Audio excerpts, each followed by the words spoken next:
सुख संपद करुणा निकेतनम व्रतदान तप क्रिया फलम सहजानंद गुरु भजे सदा। इष्टदेव परम कृपाळु भगवान श्री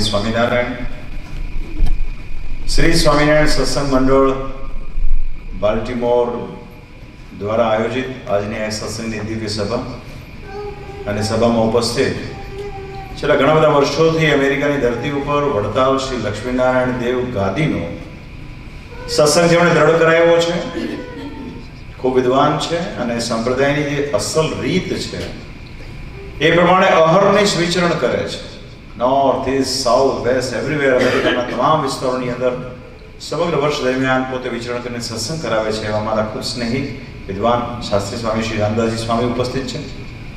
સાથોસાથ ગઢપુર પ્રદેશના આગેવાન સંત છે, ખૂબ સારા વક્તા છે. શ્રીમદ ભાગવતજી હોય, શ્રીમદ સત્સંગી જીવન હોય, એની ઘણી બધી કથાઓ જેમણે કરી છે. આપણી સભાનું જેઓ સંચાલન કરી રહ્યા છે એવા વિદ્વાન શાસ્ત્રી સ્વામી શ્રી હરિપ્રસાદ સ્વામીજી ઉપસ્થિત છે. અને ધોલેરાના ખૂબ વિદ્વાન સંત, આમ તો ધોલેરાના સંતોની તો વાત શાસ્ત્રમાં ખૂબ લખેલી છે કે અન્ય ધામના એક સંત 100 જમાવણો ધોલેરાના એક જમાવણનું પુણ્ય ફળ સરખું થાય એવા ધોલેરા ધામથી વિદ્વાન શાસ્ત્રી સ્વામી હરિપ્રકાશ દાસજી સ્વામી પધાર્યા છે. ખૂબ એમણે મદન મોહનજી મહારાજની સેવા કરી છે, પૂજા કરી છે અને રક્તના કણ કણમાં મદન મોહન છે. તો આ બધા સંતો દેવનિષ્ઠા વાળા સંતો છે. આમના જીવમાં સ્વામિનારાયણ ભગવાનની દ્રઢતા, એની ઉપાસના, એની ભક્તિ, એનો ઉપદેશ એ બહુ ઠચીને ભરેલો છે. ઘણી વખત સભામાં અમે કહેતા હોઈએ છીએ, પણ એક વસ્તુ વાસ્તવિક છે કે જો તમારે તમારા ઈષ્ટદેવ સ્વામિનારાયણની નિષ્ઠા વિશેષપણે દ્રઢ કરવી હોય તો ભગવાન શ્રી સ્વામિનારાયણે આ ઘોર કળીકાળમાં જીવાત્માના કલ્યાણ માટે જે સંપ્રદાયની સ્થાપના કરી અને જીવાત્માના કલ્યાણ માટે વિદેશ ગાદીનો વિભાગ કર્યો અને મોટા મોટા મંદિરોના નિર્માણ કરાવ્યા, એની પાછળનો હેતુ કયો? મહારાજ કે મંદિરોના નિર્માણ એટલા માટે અમે કરાવીએ છીએ કે પાછળથી કદાચ ભક્તિ ઓછી હશે ને તો પણ ઉપાસના ટકી રહેશે. ઉપાસનાની દ્રઢતા માટે મંદિરો કરાવીએ છીએ. બાકી શ્રીજી મહારાજ કે અમે પોતે ત્યાગી છીએ પણ છતાં અમે ત્યાગનો પક્ષ મોળો રખાયો છે. કારણ કે અમે નોંધ્યું છે, અમે આખા ભારતનું વિચરણ કર્યું ત્યારે અમે જોયું કે બહુ વધારે પડતા ત્યાગી હોય ને એમાં પણ પાછળથી ભક્તિનો નાશ થઈ જતો હોય છે. એટલે મહારાજ કે કોઈ આમ ઢૂંઢિયાની પેટે સેવા કરે તે ન ચાલે. મંદિર કરીએ છીએ, ઠાકોરજી પધરાવીએ છીએ તો ઠાકોરજીના વાસ્તે બાગ બગીચા કરાવવા જોઈએ, એમના માટે ફળ ફળાદી વસ્તુ લાવવી જોઈએ, મંદિરના ઉત્સવમાં વાજિંદ્રાય સહિત તમારે એમાં ભાગ લેવો જોઈએ, મંદિરને સાફ કરવું જોઈએ, વાળવું જોઈએ. આ રીતે કરવાથી આપણા અંતરમાં રહેલા ભગવાન રાજી થતા હોય છે ને જીવાત્માનું કલ્યાણ થાય છે. એવા ઉત્તમ ઉપાયથી મંદિરો કર્યા છે અને મંદિરોની અંદર પોતાના જ અર્ચા સ્વરૂપો પધરાવ્યા છે, પોતાના જ. એ પછી શ્રી નરનારાયણ દેવ હોય કે શ્રી લક્ષ્મીનારાયણ દેવ હોય કે શ્રી ગોપીનાથજી મહારાજ હોય કે શ્રી મદન મોહનજી હોય કે શ્રી રાધારમણ દેવ હોય, આ બધા જ સ્વરૂપો પરમેશ્વરના છે. શ્રીજી મહારાજ વારે વારે એવું કહેતા કે કોઈને સ્વામિનારાયણથી નોખા ગણે નહીં અને બધાનું ઐશ્વર્ય એમાં રાખ્યું છે. એવી જે સમજણ, એવો જે વિચાર, તે સમજણ સર્વોપરી છે.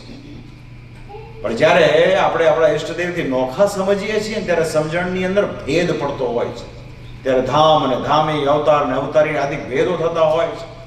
તે વડતાલના વચનામૃતમાં શ્રીજી મહારાજ કે પરમેશ્વરના અવતારને વિશે, પરમેશ્વરના ધામને વિશે જે ભેદ કરે છે, ગુરુદ્રોહી છે, વચનદ્રોહી છે, એનું ક્યારેય કલ્યાણ નહીં થાય.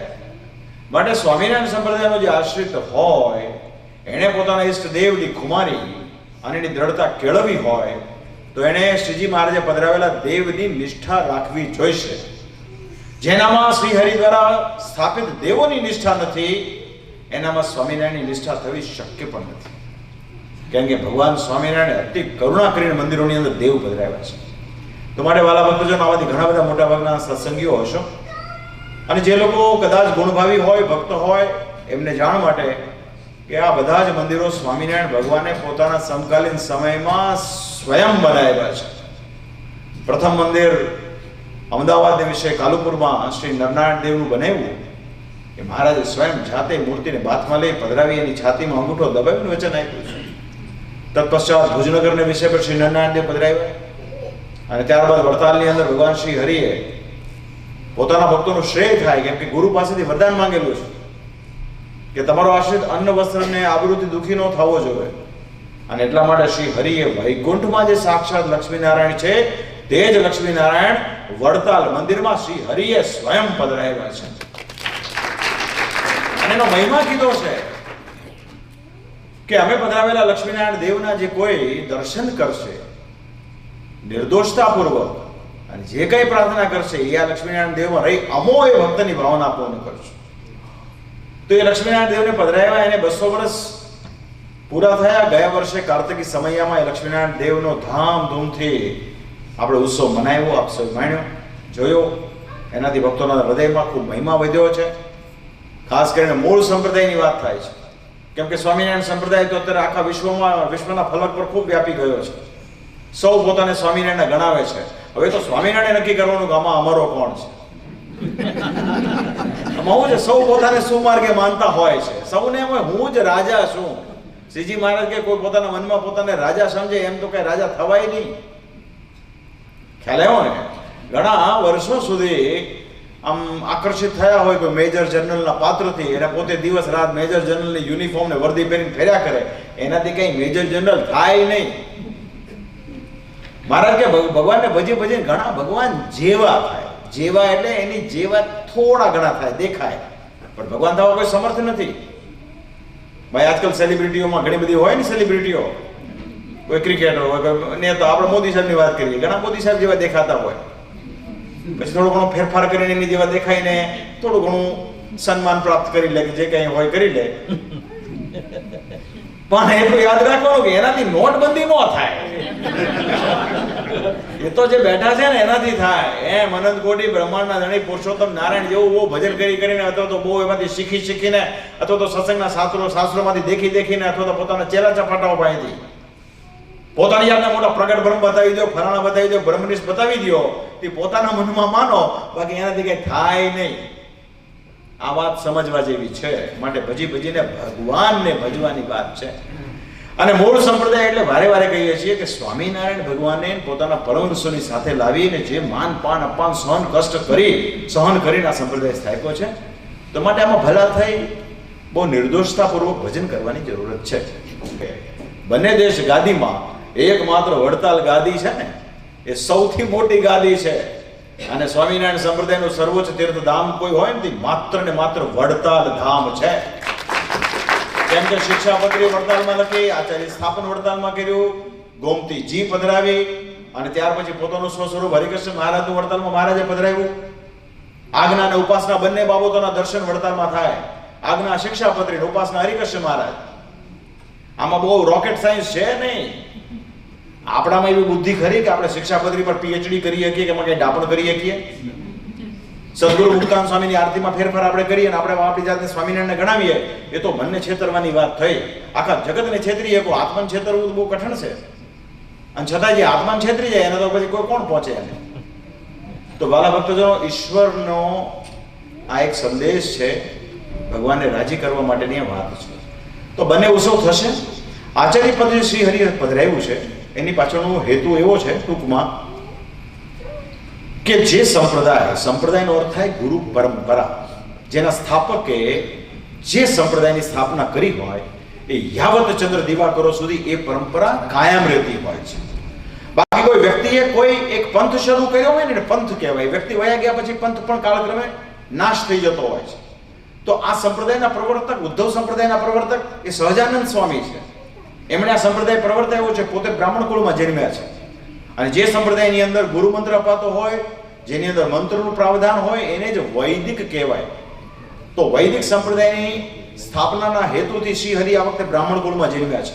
પોતે ઉત્તર કૌશલ દેશની અંદર સરયુ પારીને બ્રાહ્મણમાં જન્મ્યા છે. કૌથુમી શાખા છે અને સામ એનો વેદ છે.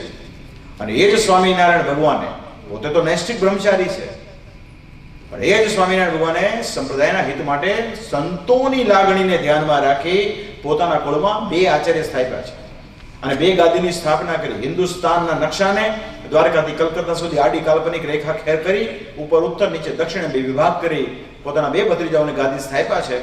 મોટા ભાઈ શ્રી રામ પ્રતાપજીના સુપુત્ર અયોધ્યા પ્રસાદજી મહારાજને અમદાવાદની ગાદી કહેતા નારાયણ દેવની ગાદી સોંપી અને નાનાભાઈ ઈચ્છારામજી મહારાજના સુપુત્ર શ્રી રઘુવીરજી મહારાજને વડતાલ શ્રી લક્ષ્મીનારાયણ દેવની ગાદી સોંપી અને એક દેશ વિભાગનો લેખ નામનો ડોક્યુમેન્ટ તૈયાર કર્યો. એમાં બધી વસ્તુની ડિટેલ છે.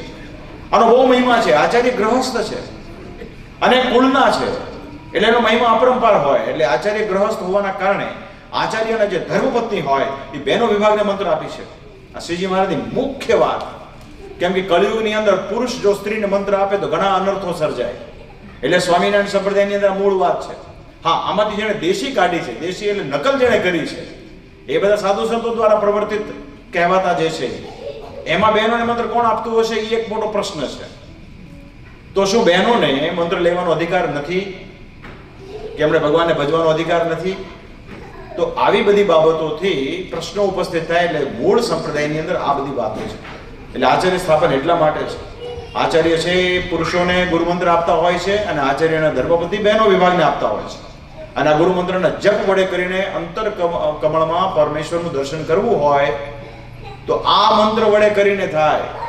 સ્વામિનારાયણ મહામંત્ર છે, વાત બરોબર છે, પણ શ્રીમદ સત્સંગી જીવન ગ્રંથ પ્રમાણે તમારે તમારા હૃદય કમળને વિશે પરમેશ્વરનું દર્શન કરવું હોય તો તમારે આ શ્રી કૃષ્ણનો અષ્ટાક્ષર નો મંત્ર જાપ કરવો પડે અને શિક્ષાપત્રી પ્રમાણે ધર્મવંશી આચાર્ય પાસેથી લેવો પડે. જ્યાં સુધી તમે મંત્ર લેતા નથી ત્યાં સુધી તમે સત્સંગી ખરા, પણ પાક્કા નહીં. પાક્કા સત્સંગી ત્યારે ગણાવો કે જ્યારે તમે ગુરુ મંત્ર લીધો હોય. આમાં કોઈ કિંતુ પરંતુ કે ઓપ્શનલ છે નહીં, આ કમ્પલસરી વસ્તુ છે. તો આ બધી વસ્તુનું ખાસ કરીને કાળાંતરે શું થાય કે હો પોતપોતાનું લઈને બેઠા હોય તો પોતપોતાની વાત કરે ને. આપણે હું કાઠિયાવાડમાં છે ને, કાઠિયાવાડી છે કે નહીં? આમાં અમુક કાઠિયાવાડમાં કેવું કહેવાય કે ભૂવો ધૂણે તો શું કરે? નાળિયેર ઘર બની ફેંકે ને. હવે મેં માની લો આ સત્સંગની દેશી કાઢી ભરતભાઈ અને હું મારું નાનકડું એવું સામ્રાજ્ય સ્થાપું તો હું તો પછી એ જ વાત કરું ને હરીફરીને. પણ સાચી વાત તો એ છે કે પરમેશ્વરના ગમતામાં જે રહી પરમેશ્વરની વાતને જે મુખ્યપણે લાવે છે ને એ જ સાચા અર્થમાં સાધુ છે. અને એ સાધુ તમારે ત્યાં આવ્યા છે. અને કોઈ તમારે કોઈ પોતાની વાત નથી કરી. એમણે જે કઈ વાત કરી છે દેવની કરી છે. ગોપીનાથ છે એ ગોપીનાથ કોણ છે? ગોપીનાથ આપણો પ્રાણ છે.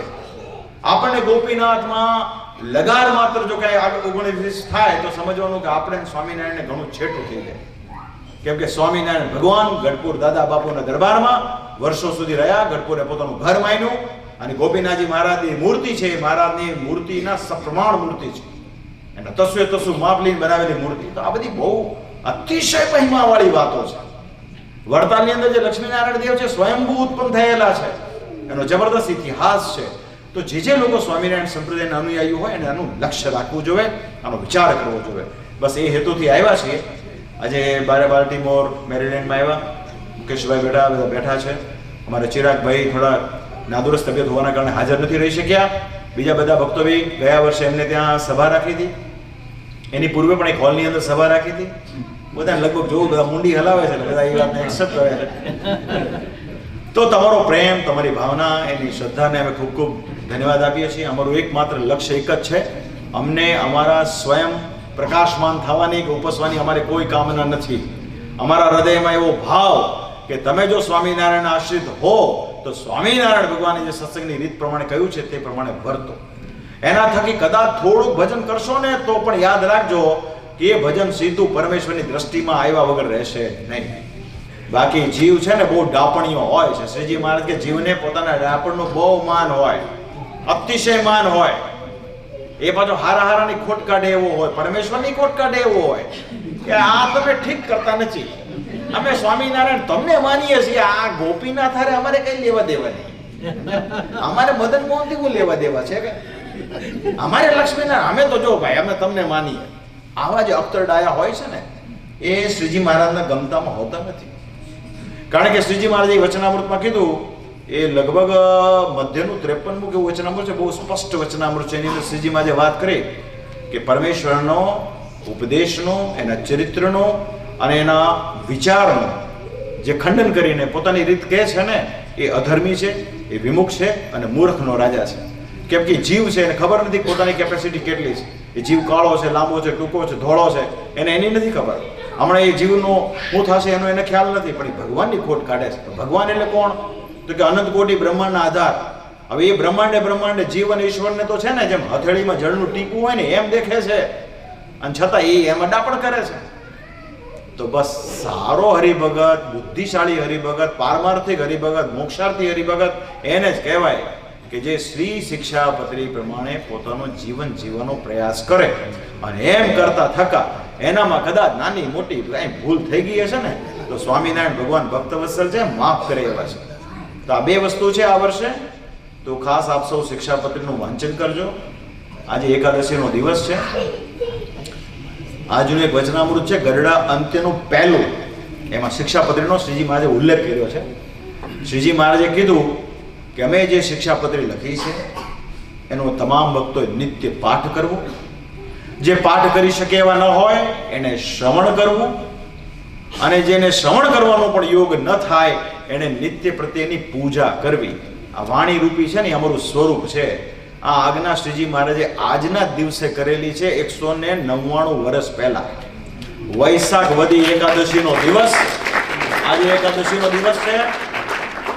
199 વર્ષ પહેલા શ્રીજી મહારાજ ગરડાના અંત્યના પહેલા વચનામૃતમાં શિક્ષાપત્રી પર મહારાજે ભાર મૂક્યો છે કે શિક્ષાપત્રી વાંચવી, અને બહુ વિસ્તારથી છે, તમે બધા નિરાતે વાંચી લેજો. અને આગલો ભાગ જે છે એ પણ બહુ સમજવા જેવો છે. તો જે પાકો હરિભગત હોય ને એ આ બધી વસ્તુનું લક્ષ્ય રાખે. તો અંતમાં મારી મહારાજને પ્રાર્થના, તમે બધા જેટલા પણ છો અહીંયા, બધાના હૃદયમાં ભગવાનની કૃપાથી ખૂબ સત્સંગ વૃદ્ધિને પામે. અને અમારા રામદાસજી સ્વામી વર્ષ દરમિયાન ઘણી બધી વખત અહીંથી પસાર થતા હોય છે. એમને બોલાવવા, તેડાવવા, નાના મોટા ઉત્સવમાં એમને સહયોગી થવું એવી મારી ભલામણ. તો સ્વામિનારાયણ ભગવાન વડતાલ હરિકૃષ્ણ મહારાજ આપ સર્વનું ખૂબ મંગળ કરે એવી પ્રાર્થના અસ્તુ. જય સ્વામિનારાયણ.